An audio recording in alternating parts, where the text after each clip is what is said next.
Séoul, printemps 2002. Dans une salle du ministère de la Défense sud-coréen, un représentant de Dassault Aviation écoute le verdict sans bouger. La Corée du Sud vient de choisir le F-15K de Boeing pour équiper sa chasse. Le Rafale était en lice, il a passé les évaluations techniques, ses performances en vol n'ont rien à envier au vainqueur. Mais le contrat part en Amérique, accompagné d'un paquet d'accords industriels, de compensations technologiques et d'un poids diplomatique qu'aucun avionneur européen isolé ne peut égaler. La délégation française reprend l'avion pour Paris avec une question que personne chez Dassault n'ose encore formuler à voix haute. Est-ce que le problème, ce n'est pas l'avion ? Ce n'est pas la première fois, et ce ne sera pas la dernière. Pour comprendre comment le meilleur chasseur polyvalent d'Europe occidentale a traversé plus de 20 années sans convaincre un seul client étranger, il faut remonter au moment précis où la France a décidé de faire cavalier seul, une décision souveraine, raisonnée, assumée, et dont personne ne mesurait encore le prix. Au début des années 80, 5 pays européens s'assoient autour d'une même table pour concevoir le chasseur du futur. La France, l'Allemagne de l'Ouest, le Royaume-Uni, l'Italie et l'Espagne partagent un même constat. Leurs flottes de combat vieillissent, les Mirage, Fantôme et Tornado ne tiendront pas indéfiniment face à la génération suivante de chasseurs soviétiques. L'idée est logique, presque évidente.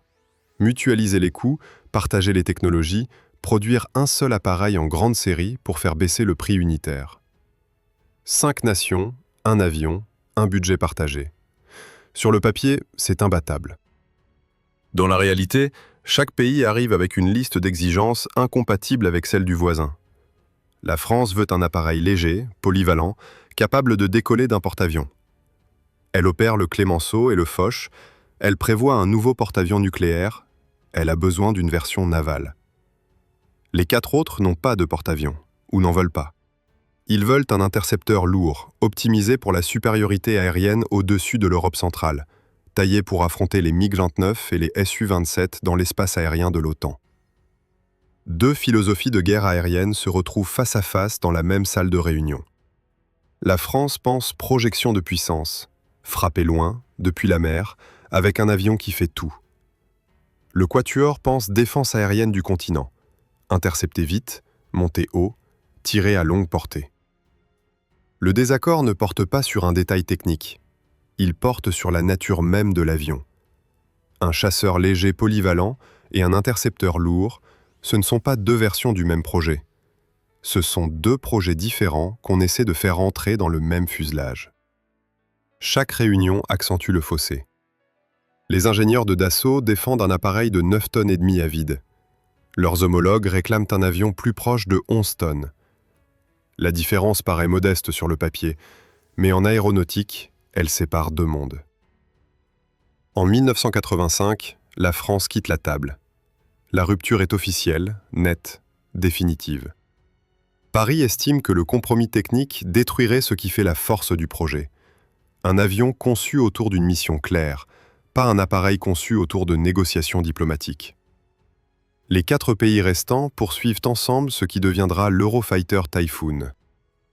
La France repart seule avec Dassault, ses propres budgets et une ambition intacte. Construire un chasseur omni-rôle capable d'assurer la supériorité aérienne, la frappe au sol, la reconnaissance, la frappe nucléaire et l'appontage sur porte-avions. Un seul avion pour toutes les missions. C'est la philosophie que Marcel Dassault a imprimée dans l'ADN de son entreprise depuis les premiers ouragans et mystères des années 50. Un appareil, toutes les tâches. Marcel Dassault ne verra jamais le résultat. Le 4 juillet 1986, le démonstrateur Rafale A décolle pour la première fois depuis la base d'Istres. L'avion est plus léger, plus agile, plus polyvalent que tout ce que l'Europe a produit jusqu'ici. Mais son créateur est mort, moins de 3 mois plus tôt, le 18 avril, à l'âge de 94 ans. L'homme qui avait survécu à Buchenwald reconstruit une empire aéronautique à partir de rien et imposé sa vision contre toutes les modes, n'aura connu du Rafale qu'une maquette et une promesse. Son fils Serge hérite de l'entreprise, du projet et d'un défi que personne dans l'industrie aéronautique mondiale n'a jamais relevé avec succès. Vendre un chasseur de dernière génération sans un seul pays partenaire pour partager le risque. Car c'est là toute l'ironie de la rupture de 1985. En quittant le programme européen, la France a gagné la liberté de concevoir exactement l'avion qu'elle voulait. Mais elle a perdu quelque chose que les ingénieurs ne mesurent pas et que les commerciaux découvriront trop tard. Un réseau de pays alliés dont l'intérêt industriel est d'acheter l'appareil et de le faire acheter par d'autres.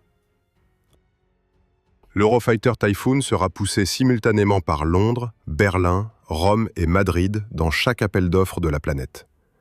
Le Rafale sera poussé par Paris, seul.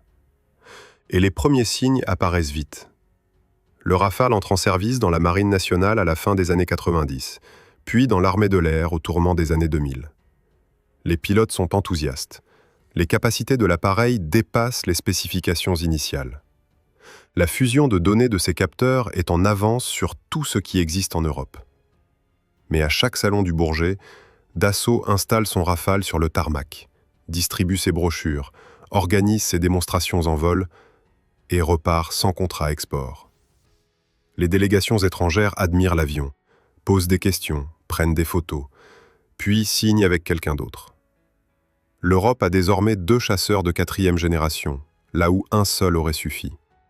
Ils se battent pour les mêmes clients, sur les mêmes marchés, avec des arguments techniques souvent comparables. Mais l'un a 4 nations derrière lui et l'autre n'en a qu'une. Dans le monde de l'armement, un avion ne se vend pas comme une voiture. Ce n'est pas le meilleur produit qui gagne, c'est le meilleur système d'alliance. Et ce système, la France l'a sacrifié le jour où elle a décidé que son avion ne se négocierait pas. Reste une question que personne à Paris ne veut poser, mais que chaque appel d'offres perdure rend plus bruyante. Combien de temps un pays seul peut-il financer un chasseur que personne d'autre n'achète ? Pour comprendre pourquoi le Rafale perd, il ne suffit pas de regarder l'avion. Il faut regarder la salle où se décide l'achat. Un appel d'offres pour un chasseur de combat n'est pas un concours d'ingénierie. C'est une négociation où se mêlent la performance technique, le prix unitaire, les compensations industrielles, les transferts de technologie, les accords diplomatiques et parfois la simple pression d'un allié plus puissant que le vendeur. Dassault arrive dans ces salles avec un avion. Lockheed Martin arrive avec le département d'État américain. Le cas de la Corée du Sud illustre ce mécanisme avec une clarté brutale. Séoul a besoin de remplacer ses vieux F-4 Phantom et F-5 Tiger.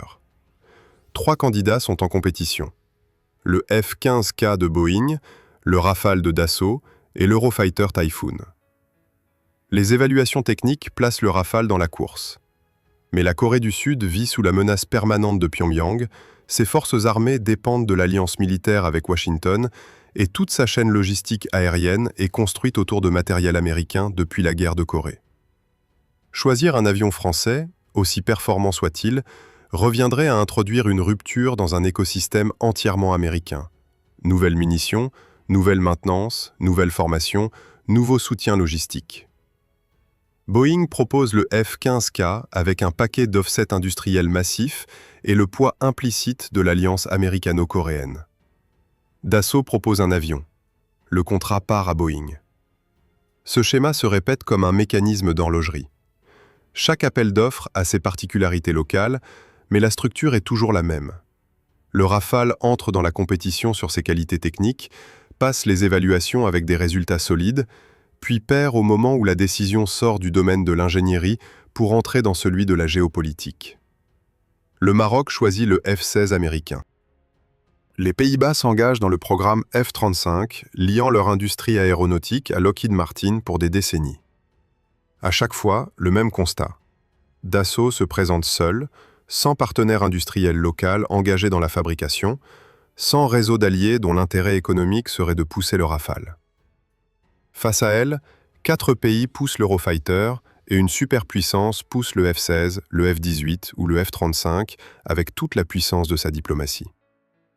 Pendant ce temps, à Paris, une figure incarne mieux que quiconque la singularité du système Dassault.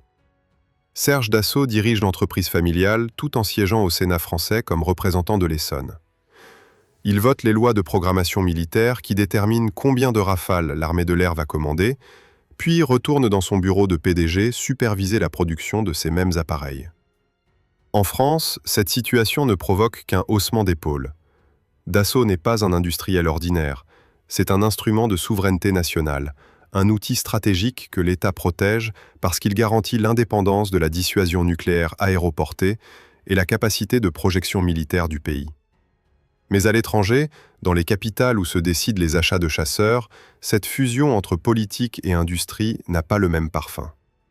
Elle ressemble à un système fermé, opaque, où l'on ne sait jamais tout à fait si c'est l'État qui soutient Dassault ou Dassault qui oriente l'État.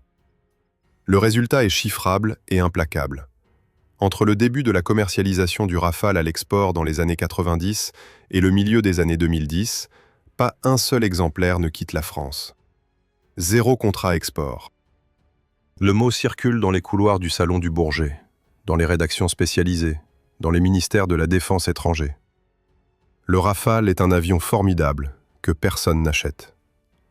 L'Eurofighter, dans le même temps, équipe non seulement ses 4 nations fondatrices, mais séduit l'Autriche et l'Arabie saoudite.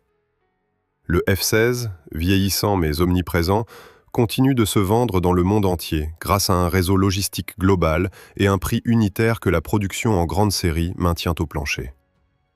Le Rafale, produit en série limitée pour la seule France, coûte cher à l'unité parce que les coûts de développement ne sont répartis sur aucun partenaire. C'est un cercle vicieux d'une logique imparable. Personne n'achète le Rafale parce qu'il est cher. Il est cher parce que personne ne l'achète. Moins il y a de clients, plus le coût unitaire reste élevé. Plus le coût est élevé, moins il y a de clients. Les ingénieurs de Dassault améliorent l'avion à chaque standard. Le Rafale F2 puis F3 gagnent en capacité, en polyvalence, en précision de frappe. Mais aucune amélioration technique ne brise le cercle économique. La question n'est plus de savoir si l'avion est bon, tout le monde sait qu'il est bon. La question est de savoir si être bon suffit quand on est seul. Au sein de l'Assemblée nationale et du Sénat, des voix commencent à poser la question autrement. Les commissions de la défense examinent les budgets, comparent les dépenses, comptent les appareils. La France commande des Rafales pour ses propres forces, mais chaque commande nationale est un pari sur l'avenir.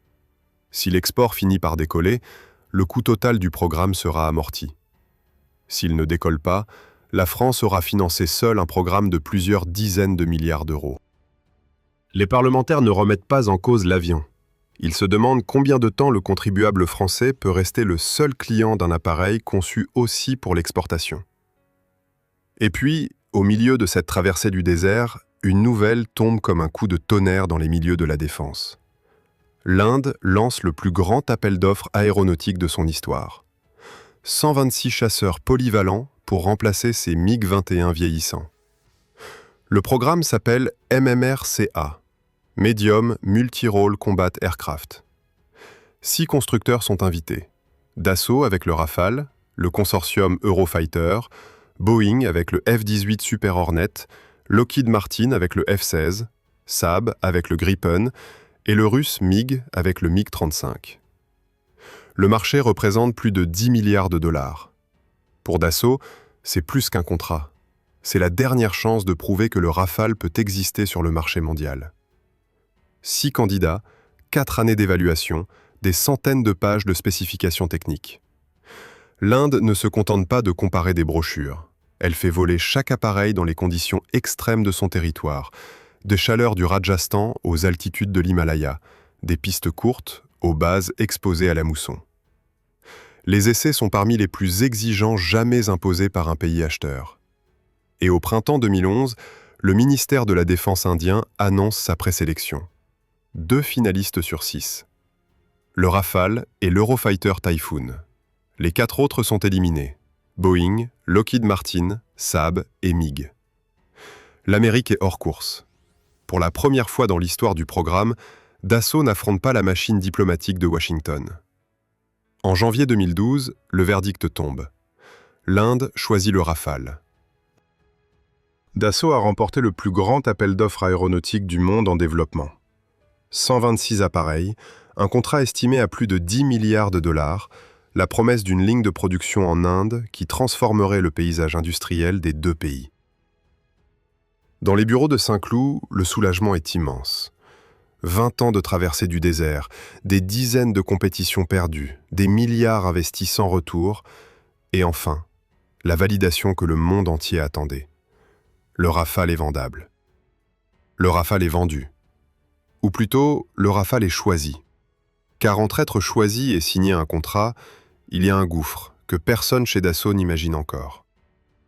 Les négociations commerciales commencent immédiatement après l'annonce. Et c'est là que tout se grippe.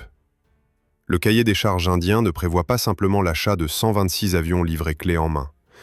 Il exige que 18 appareils soient fabriqués en France et que les 108 restants soient assemblés en Inde, dans les usines de Hindustan Aeronautics Limited.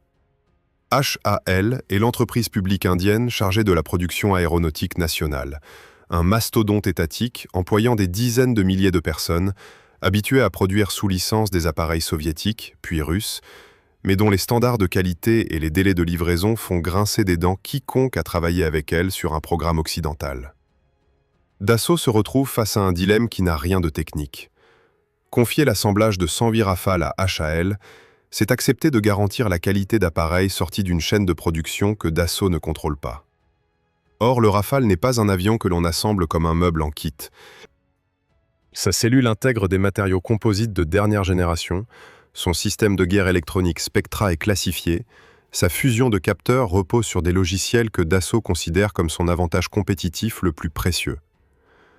Transférer tout cela à un partenaire industriel étranger, c'est risquer à la fois la qualité de l'appareil et la fuite de technologies qui ont coûté des décennies de recherche.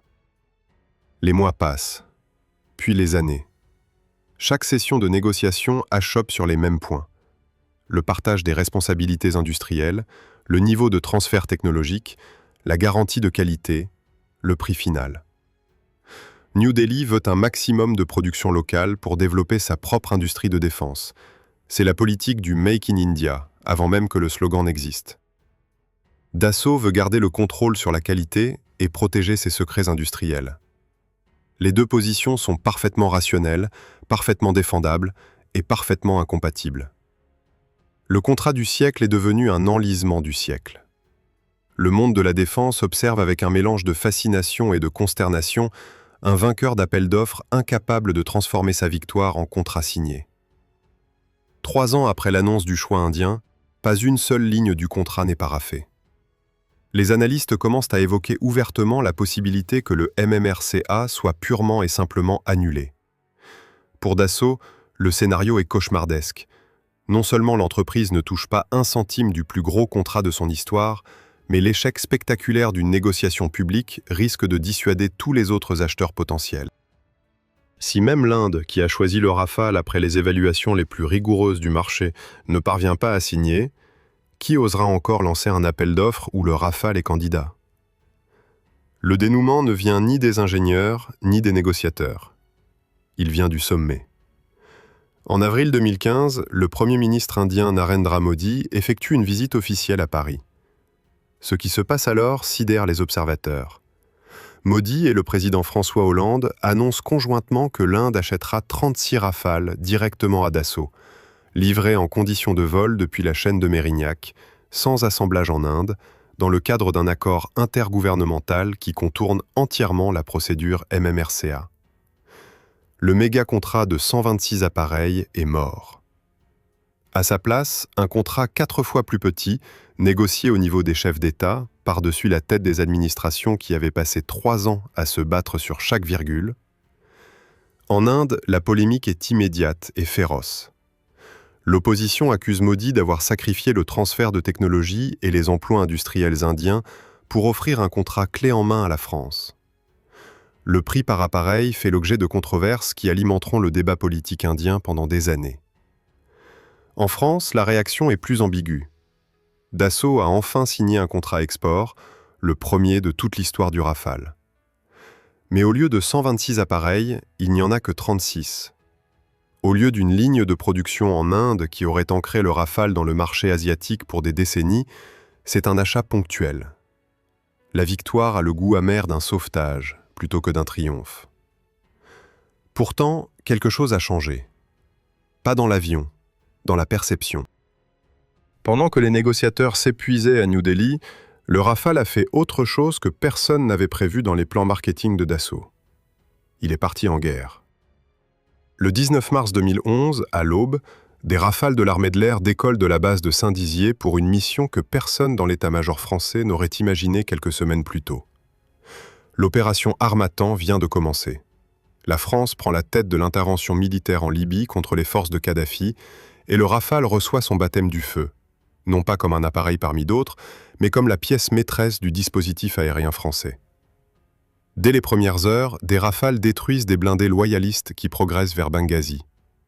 En une seule journée, l'avion que personne ne voulait acheter prouve qu'il sait faire exactement ce pourquoi il a été conçu. Frapper au sol avec précision, assurer la supériorité aérienne, changer de mission en vol et rentrer à la base pour repartir quelques heures plus tard. Ce que les salons aéronautiques n'avaient pas réussi en 15 ans, la guerre le fait en quelques semaines. Les images de Rafale armés jusqu'aux pylônes, décollant de nuit avec post-combustion, font le tour des rédactions spécialisées et des états-majors étrangers. Ce ne sont plus des brochures ni des démonstrations chorégraphiées au Bourget, ce sont des missions réelles, dans un espace aérien contesté, avec des objectifs mouvants et des vies en jeu. Et l'avion tient ses promesses. Sa polyvalence, si longtemps vantée sur le papier, devient tangible. Un même appareil part en mission air-sol avec des bombes guidées, identifie une menace aérienne en route, bascule en mode air-air, puis revient à sa mission initiale sans retourner à la base. Aucun autre chasseur européen en service ne démontre cette capacité en conditions réelles à ce moment-là. 2 ans plus tard, le Mali. Janvier 2013, des colonnes djihadistes foncent vers Bamako après avoir pris le contrôle du nord du pays. La France lance l'opération Serval dans l'urgence. Les Rafales reçoivent un ordre de mission qui ressemble à un test de résistance. Décoller de Saint-Dizier, traverser l'espace aérien de plusieurs pays avec des ravitaillements en vol successifs, frapper des positions djihadistes dans la région de Gao, à plus de 4000 km de leur base de départ, puis rentrer. La mission dure près de 10 heures. Les équipages enchaînent les ravitaillements sur des tankers positionnés le long du trajet comme des relais de postes aériens. Quand les bombes touchent leur cible dans le désert malien, les avions qui les ont lâchés ont décollé d'un département de l'Est de la France. Aucun autre pays européen ne démontre cette capacité de projection autonome avec un chasseur de combat. La différence avec l'Eurofighter Typhoon devient un argument que Dassault n'a même pas besoin de formuler. Les faits parlent seuls. Le Typhoon, au milieu des années 2010, n'a qu'un historique de combat limité. Il a participé à des missions au-dessus de la Libye dans le cadre de l'OTAN, mais essentiellement dans des rôles de patrouille et de reconnaissance. Sa capacité de frappe au sol, longtemps absente puis ajoutée tardivement, n'a pas été éprouvée dans des opérations de haute intensité comparables à ce que le Rafale accomplit au Mali ou en Syrie. Le chasseur qui avait 4 nations derrière lui manque de l'argument que seul le combat fournit, la preuve par le feu. Le chasseur qui n'avait qu'une seule nation derrière lui accumule les théâtres d'opération comme d'autres accumulent les certifications. Car après la Libye et le Mali, le rythme ne ralentit pas. La France engage ses Rafales au-dessus de l'Irak dès septembre 2014 dans le cadre de l'opération Chamal contre l'État islamique, puis étend les frappes à la Syrie à partir de septembre 2015. Le Rafale opère simultanément depuis des bases terrestres en France et au Moyen-Orient et depuis le porte-avions Charles de Gaulle déployé en Méditerranée orientale puis dans le Golfe Persique. La version marine du Rafale, celle-là même qui avait provoqué la rupture avec les partenaires européens en 1985 parce qu'aucun d'eux n'en voulait, s'avère être un atout stratégique décisif. La France peut frapper depuis la mer sans dépendre de bases terrestres dans des pays tiers, sans demander de droit de survol, sans négocier d'autorisation diplomatique. L'ironie est presque trop parfaite pour être vraie. L'exigence navale qui avait fait exploser le programme européen 40 ans plus tôt, cette obsession française pour un avion capable d'opérer depuis un porte-avions, que les Britanniques, les Allemands, les Italiens et les Espagnols jugeaient inutile et contraignante, se révèle être exactement ce qui distingue le Rafale de tous ses concurrents dans le monde réel de 2015. Les guerres du XXIe siècle ne se mènent pas au-dessus de la plaine d'Allemagne du Nord contre des colonnes de chars soviétiques. Elles se mènent au-dessus du Sahel, du Levant et de la Méditerranée, loin des bases nationales, dans des conflits où la capacité de projection depuis la mer change tout. Dans les capitales étrangères, les attachés de défense prennent note. Les brochures de Dassault répétaient depuis 20 ans que le Rafale pouvait tout faire. Désormais, les journaux télévisés du monde entier montrent qu'il le fait. Et ce changement de perception arrive au moment exact où la géopolitique mondiale bascule dans une instabilité que plus personne ne peut ignorer. Annexion de la Crimée, expansion de l'État islamique, tensions en mer de Chine, course aux armements dans le Golfe. Les pays qui hésitaient à acheter un chasseur occidental ne se demandent plus lequel est le plus élégant sur le papier. Ils veulent celui qui a prouvé qu'il fonctionne quand les bombes tombent pour de vrai. Le premier à franchir le pas n'est pas celui que Dassault attendait. Ce n'est pas un pays européen, ni une grande puissance asiatique. C'est l'Égypte. Et la signature arrive si vite que le monde de la défense en reste interdit. Février 2015. Le président égyptien Abdel Fattah el-Sisi signe avec la France un contrat portant sur 24 Rafales. La négociation a duré quelques mois à peine, une vitesse stupéfiante dans un secteur où les tractations s'étirent habituellement sur des années. Le Caire a besoin d'un chasseur moderne immédiatement, pas dans 10 ans. L'instabilité régionale post-printemps arabe, la menace djihadiste dans le Sinaï, la guerre civile en Libye voisine. L'Égypte n'a pas le luxe d'organiser un appel d'offres interminable. Et la France, après 20 ans de désert commercial, n'a pas le luxe de faire la difficile. Le contrat est bouclé à une cadence qui laisse les observateurs du marché de l'armement incrédules. Quelques mois plus tard, le Qatar suit. 24 appareils commandés en mai 2015, dans un contexte géopolitique où le petit émirat gazier cherche à diversifier ses fournisseurs militaires pour ne pas dépendre uniquement de Washington. 2 contrats export en moins d'1 an, après plus de 20 ans sans en signer un seul. Le mécanisme qui avait étranglé le Rafale pendant 2 décennies commence à fonctionner en sens inverse. Quand personne n'achetait, personne n'osait acheter, l'absence de clients export était elle-même un repoussoir, un signal négatif que chaque acheteur potentiel interprétait comme une mise en garde. Maintenant que l'Égypte a franchi le pas, le signal s'inverse. Si le Caire achète, si Doha achète, alors l'avion est fiable, supporté, et la France s'engage à le maintenir en service pour des décennies. Le cercle vicieux s'est transformé en cercle vertueux, et la vitesse de rotation est vertigineuse. L'Inde finalise sa commande de 36 appareils en 2016. La Grèce, confrontée aux tensions croissantes avec la Turquie en Méditerranée orientale, commande 18 Rafales en 2021, dont 12 d'occasion prélevés sur les stocks de l'armée de l'air française, une solution qui permet une livraison rapide. La Croatie, membre de l'OTAN depuis 2009 et jusque-là équipée de vieux MiG-21 hérités de l'ère yougoslave, choisit le Rafale la même année pour remplacer ses chasseurs soviétiques par un appareil occidental. Puis vient le contrat qui fait basculer toutes les échelles. En décembre 2021, les Émirats arabes unis signent pour 80 Rafales, la plus grosse commande export de l'histoire du programme. L'Indonésie suit, en 2022, avec une commande de 42 appareils. En l'espace de 7 ans, le carnet de commandes export du Rafale passe de 0 à plusieurs centaines d'appareils. Le même avion, avec la même cellule, le même moteur, la même signature radar. Rien n'a fondamentalement changé dans la machine. Ce qui a changé, c'est tout ce qui l'entoure. La géopolitique mondiale a rendu l'argument de Dassault soudainement audible. Un chasseur occidental éprouvé au combat, livré sans les conditions politiques que Washington attache à ses ventes d'armes, produit par un pays qui ne menacera jamais de sanctions contre son propre client. Pour des pays comme l'Égypte, les Émirats ou l'Indonésie, acheter français plutôt qu'américain, c'est acheter une assurance contre l'imprévisibilité de la politique étrangère des États-Unis. À Mérignac, près de Bordeaux, l'usine d'assemblage de Dassault fait face à un problème que ses ingénieurs auraient trouvé surréaliste 10 ans plus tôt. La chaîne de production ne va pas assez vite. Pendant les années de disette, le rythme de fabrication était calibré sur les seules commandes françaises, une poignée d'appareils par an, juste assez pour maintenir les compétences et les sous-traitants en vie. Monter en cadence après des décennies de production au compte-gouttes ne se fait pas en appuyant sur un bouton. Il faut former des techniciens, relancer des fournisseurs, réorganiser des chaînes logistiques. L'entreprise qui suppliait le monde d'acheter son avion se retrouve à demander au monde de patienter. Mais c'est une autre ironie, plus profonde, qui donne à cette histoire sa véritable dimension. Au moment exact où le Rafale devient enfin le succès commercial que la France attendait depuis 30 ans, Paris lance un nouveau programme, le SCAF, Système de combat aérien du futur. Un chasseur de 6e génération destiné à remplacer le Rafale à l'horizon 2040. Et les partenaires choisis pour ce programme sont l'Allemagne et l'Espagne, 2 des 4 pays que la France avait quittés en 1985 quand elle avait refusé de construire un avion commun.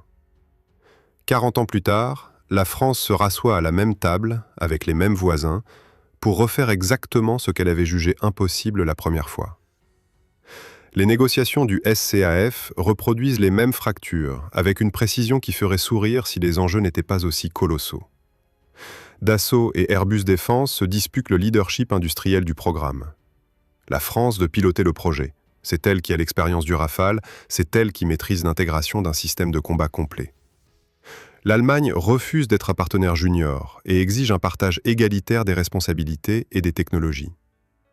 L'Espagne observe, négocie sa part industrielle, cherche à tirer le maximum d'un programme dont elle sait qu'il déterminera l'avenir de son industrie aéronautique pour un demi-siècle.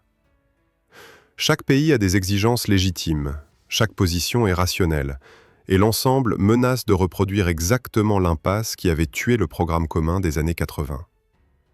La France de 2025, c'est quelque chose que la France de 1985 ne savait pas encore. Faire cavalier seul fonctionne, mais le prix est 20 ans de solitude commerciale et des dizaines de milliards supportés par un seul contribuable. Peut-elle se permettre de payer ce prix une deuxième fois pour le chasseur de 6e génération dont le coût de développement sera sans commune mesure avec celui du Rafale ? Peut-elle accepter le compromis technique qu'elle avait refusé 40 ans plus tôt sans renoncer à ce qui fait la supériorité de son industrie aéronautique, la maîtrise totale de l'intégration du système ? Le SCAF avance au ralenti. Les communiqués officiels parlent de progrès, les sources industrielles parlent de blocage. Et quelque part dans les bureaux de Dassault à Saint-Cloud, des ingénieurs qui ont passé leur carrière entière sur le Rafale regardent les négociations du programme suivant avec un sentiment que personne n'exprime à voix haute, mais que tout le monde ressent. On a déjà vu ce film. Si cette histoire vous a intéressé, laissez un pouce bleu et dites-nous en commentaire, la France a-t-elle eu raison de quitter le programme européen en 85 ou est-ce que 40 ans de solitude prouvent que l'orgueil a un prix ? Abonnez-vous pour ne pas manquer la suite, parce que la prochaine fois, on vous raconte l'histoire d'un chasseur français vendu à un dictateur et que la France a dû affronter dans le ciel du désert 20 ans plus tard.